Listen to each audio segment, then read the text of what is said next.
Boa noite, meus amigos! Estamos recebendo nossa amiga Beth, que veio passar para a gente O Homem e o Poder, desenho do Cavalo de Fogo. E fiquemos com a nossa amiga. Mas antes, nós vamos ter dia 2 de agosto, a palestra de aniversário às 18 horas, com o nosso amigo Fábio Rossi e a nossa amiga Bia, que vai tocar Mundo de Regeneração. Fiquemos com a nossa amiga Beth, que vai passar a palestra para a gente. É com você. Boa noite, amigos queridos. Devemos o nosso pensamento a Deus, nosso Pai Criador, Jesus, nosso mestre amigo, aos mentores do SEAC, aos nossos mentores, que estejam aqui conosco nesses próximos instantes, nos amparando, nos ensinando, que assim seja. É uma alegria muito grande estar aqui. Hoje a gente vai fazer comentários sobre um desenho animado chamado Cavalo de Fogo, e o Pai, Fogo Selvagem. E esse desenho, ele fez muito sucesso uma época aqui no Brasil. Rodrigo, você quer falar alguma coisa? Não, eu ia perguntar se você queria que eu falasse também, né? Que Ah, você, no quero sim, por favor, por favor. Cavalo de Fogo tinha Diabolim e tinha a princesa Sara, que era a herdeira do trono. A mãe dela morreu e a Diabolim era irmã, meia-irmã da mãe dela. E ela era tipo uma bruxa, a Diabolim, que ela tinha os espectros. Os espectros eram como se fossem aqueles espíritos do mal, assim, que apareciam para ela, né? Que ela pedia para eles darem o poder para ela, para dominar, para ela conseguir aquilo que ela queria, ser a rainha, mas sempre o cavalo de fogo, né? Ia buscar a princesa Sara porque ela tinha um amuleto que ficou com ela. Quando a mãe dela morreu, ela foi entregue pelo cavalo de fogo na porta do pai dela e com o amuleto da mãe dela. O amuleto ele dava um sinal assim para dizer que o cavalo de fogo estava chegando para ela ir lá para ajudar o povo de Darshan para resolver o problema do povo de lá. E é isso que eu ia falar. No mais, a Diabolim é como se fosse uma bruxa, né? Como se fosse um espírito encarnado, digamos, do mal, e que prejudicou os habitantes daquela, daquele país, podemos colocar assim, né? E é isso que eu queria falar. Para gente, é uma pincelada que eu queria colocar para vocês entenderem. Cavalo de Fogo tem no YouTube, quem quiser assistir. Daí vocês vão entender o porquê do. Agora eu quero. É com você, amiga. Só queria dar uma pincelada só para entenderem. Obrigada, Rodrigo. É maravilhoso, né? Essas indicações que o Rodrigo traz sobre esses desenhos animados, que nos trazem tantos ensinamentos. Então, esse desenho animado foi produzido por Hanna-Barbera em 1986. Originalmente foi exibido nos Estados Unidos. Só teve uma temporada, com 13 episódios. E no Brasil foi exibido pelo SBT entre 1987 e 2005.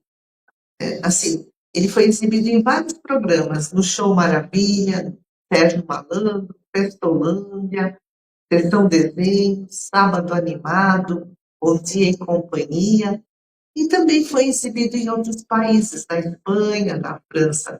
Então, o Rodrigo já deu uma pincelada, então conta a história da Sara, né, que quando bebê, ela foi raptada por essa bruxa malvada, a Lady Diabolim, que o Rodrigo comentou, né, E um cavalo falante, que era místico, chamado cavalo de fogo, salvou a Sara e levou-a para o oeste norte-americano.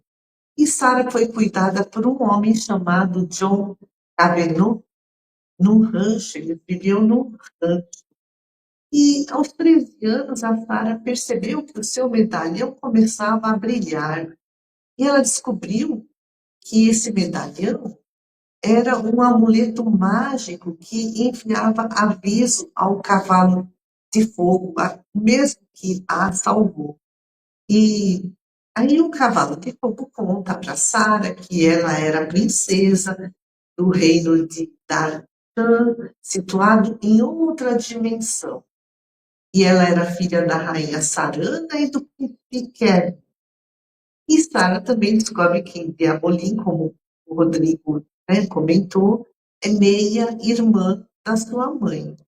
E ao atravessar o portal dimensional para Darshan, Sara conhece alguns aliados na luta contra Diabolim, um feiticeiro chamado Alvinar, que também era o conselheiro da mãe da Sara, da rainha, um potro covarde chamado Brutus e o seu dono, o jovem Dorim, e Diabolim, né, como também comentou, Rodrigo conta com a ajuda de espectros demoníacos para se tornar a rainha de Darshan, né, além de estranhas criaturas lideradas por Guido. E juntos, Sara, Alvinar, Dorim, Brutus enfrentam as maldades de Diabolim. No final, o cavalo de fogo abdica, desiste de seu poder, de seu direito de ser o rei dos cavalos, para continuar servindo a princesa Sara. Então, os personagens são esse: cavalo de fogo, que é um cavalo místico capaz de falar, que é o guardião da rainha Sarana, depois passou a ser o guardião da Sara. E esse cavalo de fogo viaja entre dimensões, entre Darshan e a Terra, para buscar a Sara quando é preciso. O senhor Cavanaugh, pai adotivo de Sara, ele encontrou a Sara em frente da sua casa. O cavalo de fogo a deixou lá em segurança junto com o medalhão, né? Foi comentado. E a maior parte dos episódios, na maior parte dos episódios, o senhor Cavendão não sabe dos segredos da Sara. E Dorim é amigo da Sara no reino de Darshan e sempre vive aprontando com o Brutus. O Brutus é um potro de cor azul que vive se metendo em confusões. E Alvinar é um feiticeiro idoso, de raça e origem desconhecidas, que vivia sob as ordens da rainha Sarana, conselheiro da rainha Sarana. Bom, o significado do desenho Cavalo de Fogo, ele é rico em magia, em encanto. O cavalo de fogo simboliza energia, impetuosidade. Essas, né, seriam as características das pessoas que nascem sob o signo de dragão da astrologia chinesa. Pessoas fortes, cheias de vida, brilhantes, extrovertidas, pessoas diretas, claras, que costumam sempre dizer o que pensam. E o cavalo de fogo também é o símbolo da perseverança, da capacidade de enfrentar os desafios com coragem, com dedicação. Os cavalos têm uma conexão íntima com a natureza. Essa série foi cancelada antes do seu final e deixou em aberto se Sara se tornaria a rainha ou não lá de Darshan.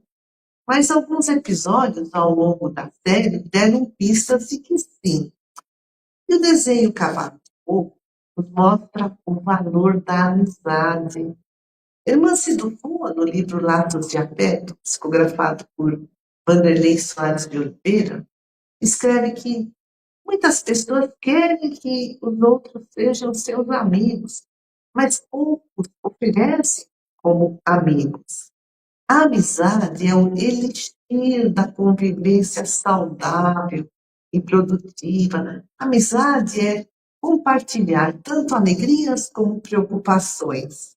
Os amigos compartilham coisas, valores, vibrações, momentos, prazer, trabalho, dever, diversão, conhecimento, experiências, tarefas, aprendizado, necessidades.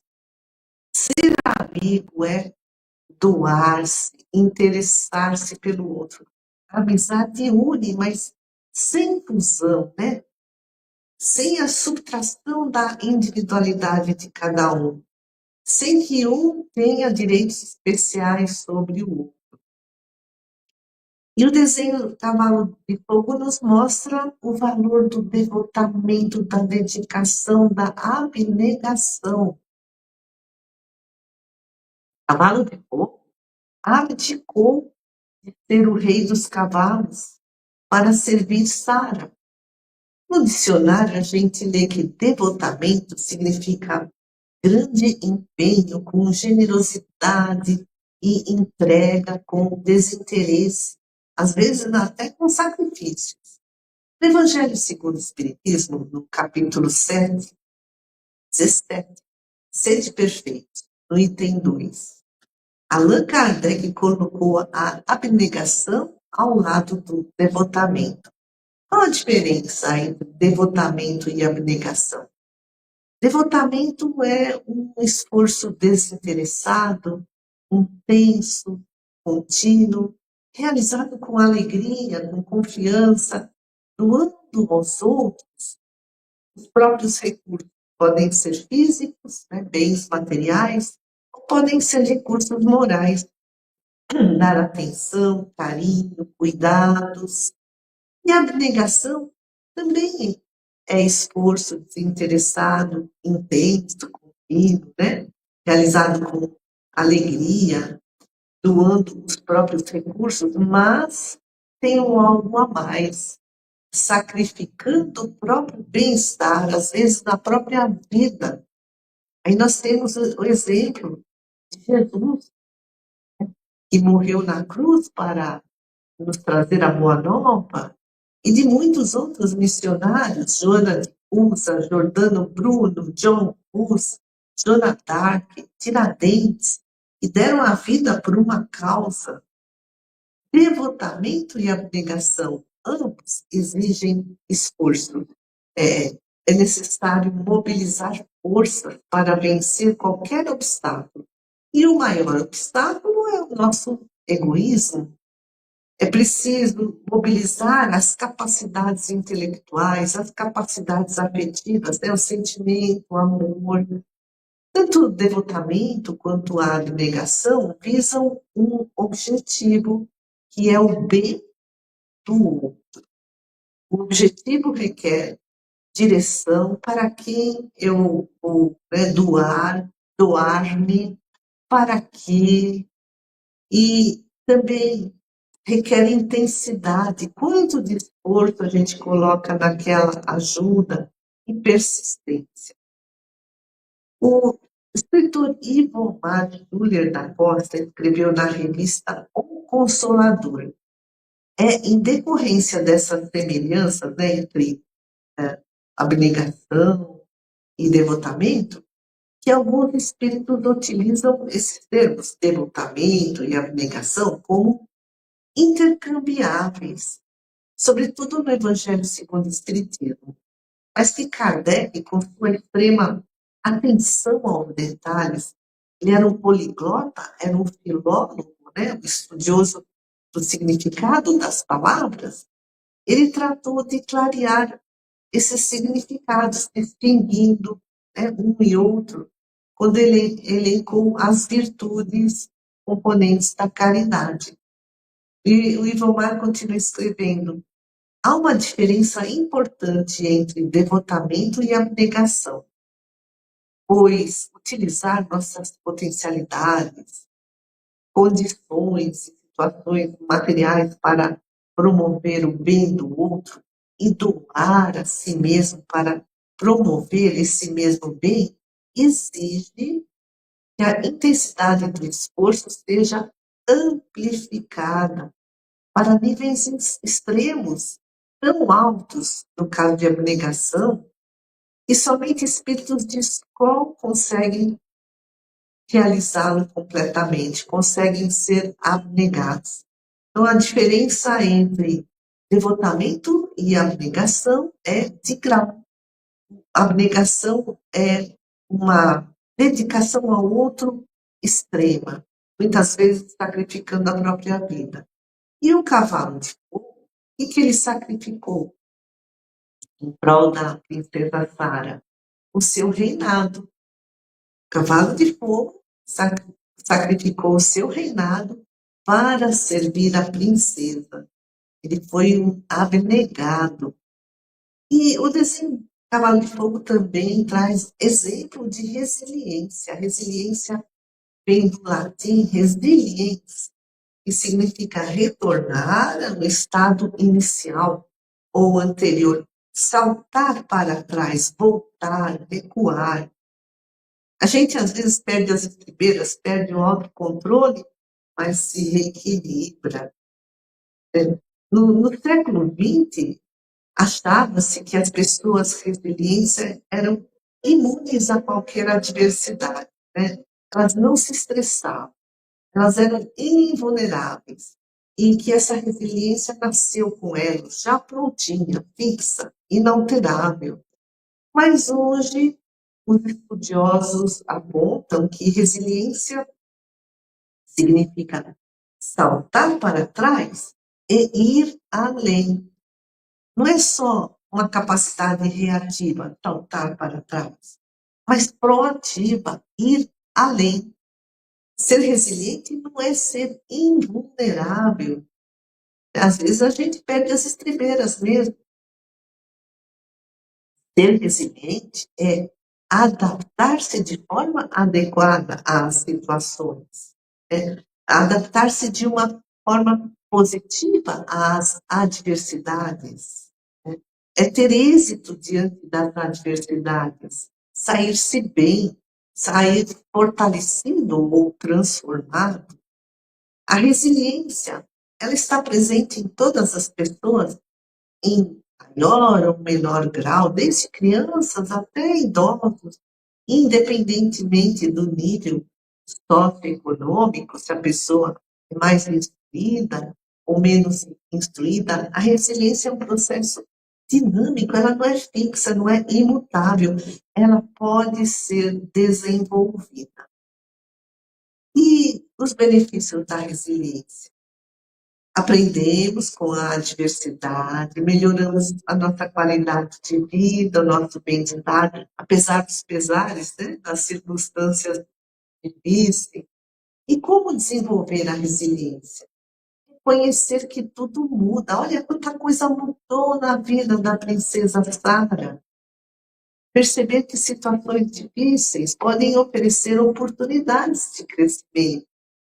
E também, com o desenvolvimento da resiliência, nós desenvolvemos a nossa espiritualidade, a nossa conexão com Deus, e passamos a confiar num ser supremo, ou numa força superior, ou em algo maior do que nós, algo transcendente, metafísico. Passamos a confiar em Deus. E, então, a partir disso, conseguimos encontrar um sentido na vida, entender que há um porquê e um para quê no sofrimento. Passamos a, mediante a resiliência, crer na justiça e perfeição infinita do Criador, né? Então, olhar o universo, é tudo tão perfeito e harmonioso. E também é necessário fazer o que estiver ao nosso alcance, resignar-nos do que, pelo que, as coisas que estão fora do nosso alcance. Aí a gente lembra da oração da serenidade. Senhor, dai-me serenidade para aceitar as coisas que não posso mudar coragem para mudar o que posso e sabedoria para distinguir um do outro. E aí a gente reconhece as próprias capacidades e limites a partir de uma autoanálise e a gente aumenta a nossa confiança em nós mesmos e em Deus. Olha, aí está uma imagem do cavalo de fogo do Wildfire, né? Fogo Selvagem e da princesa Sarah. E quando a gente é resiliente, a gente consegue persistir sempre. E podemos lembrar da oração de São Francisco. Comece fazendo o que é necessário, depois o que é possível, e de repente você estará fazendo o impossível. E o desenho Cavalo de Fogo mostra o valor de servir. É o cavalo de fogo servindo sempre a princesa Sara. A gente lê no Evangelho de Marcos 10:45. Pois nem mesmo o Filho do Homem, que é Jesus, veio para ser servido, mas para servir e dar a sua vida em resgate por muitos. Aí, ó, novamente, o cavalo de fogo e a princesa Sara. Então, Jesus é o caminho, a verdade, a vida, é o nosso modelo, o nosso guia. Em Mateus, no capítulo 20, versículos 26 e 27, nós lemos: todo aquele que quiser entre vós fazer-se grande, seja vosso serviçal. E qualquer que entre vós quiser ser o primeiro, seja vosso servo. Servir é ser caridoso. Isso acelera a nossa evolução. A nossa caminhada espiritual segue rumo à perfeição, que é o estado de plena felicidade, né? que muitos dizem que é a salvação. E o Espiritismo ensina, fora da caridade não há salvação. Não chegaremos a esse estado de plena felicidade. No Evangelho, no Espiritismo, nós lemos: a perfeição encontra-se inteiramente na prática da caridade sem limites. Não importa a posição social da pessoa que nos solicita ajuda. E a Terra hoje, né, passa por tantos sofrimentos, porque a Terra é esse planeta de provas e expiações, e a gente tem muitas oportunidades de servir o próximo. E que benefícios nos traz a prática da caridade, ou seja, servir ao próximo? Emmanuel, no livro Fonte Viva, psicografado por Chico Xavier, no capítulo 82, quem serve, prossegue, explica que a pessoa que está acostumada só a ser servida, ela se torna uma pessoa dependente.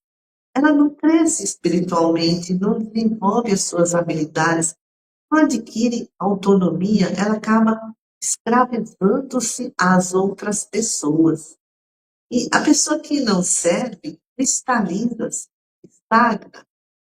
A pessoa que serve, ela se desenvolve, ela aprende a resolver problemas, está sempre descobrindo novos caminhos. E Emmanuel escreve: se há mais alegria em dar do que receber, há mais felicidade em servir do que em ser servido. Quem serve, prossegue. Então, esse lindo desenho, né? Cavalo de Fogo, que está lá disponível no YouTube, né? Traz todos esses exemplos, essa relação de amizade, né? Entre a Sara e o cavalo, os seus aliados, e traz exemplo de coragem, de perseverança, de dedicação. Vale a pena a gente gostar lá o YouTube e aprender um pouquinho mais do que esse belo desenho animado nos ensina. Então, passamos uma vibração no nosso planeta, vibremos pelos governantes de cada nação, para que eles possam ser inspirados pelos seus mentores e traçarem o caminho da concórdia, da fraternidade, da união, da paz. Vibremos por todas aquelas pessoas que se encontram em sofrimento, dos mais variados tipos, estejam aqui ou no plano espiritual, que eles possam receber a ajuda do mais alto, que possam encontrar coragem, perseverança, paciência e seguir sempre em frente. Vibremos pelos mentores amigos, pelos trabalhadores do Cristo, vibremos por todos aqueles que promovem a paz em seus corações, a paz em seus lares, a paz em seus países, a paz mundial. Que eles possam ser amplamente fortalecidos, amparados, inspirados pelos instrutores da espiritualidade maior. Vibremos também por todos os trabalhadores do SEAC, pelos trabalhadores que se encontram lá no plano espiritual e por nós aqui encarnados. Vibremos também por nós mesmos, pelos nossos amigos, pelos nossos familiares. E agradecemos a Deus, a Jesus, por todos esses ensinamentos, pedindo a Ele, a Deus e a Jesus, que nos deem forças para que nos momentos difíceis possamos ser resilientes, dar um passo para trás, mas seguir sempre em frente, que possamos não perder nenhuma oportunidade de servir, porque fora da caridade não há salvação, que possamos nos momentos alegres e nos momentos difíceis nos lembrar sempre dos nossos amigos da espiritualidade e fazer uma oração de coração. Senhor Jesus, abençoa a nossa caminhada, abençoa todos nós que aqui estamos. Que assim seja. Amigos queridos, agradeço muito a atenção de todos e uma boa noite.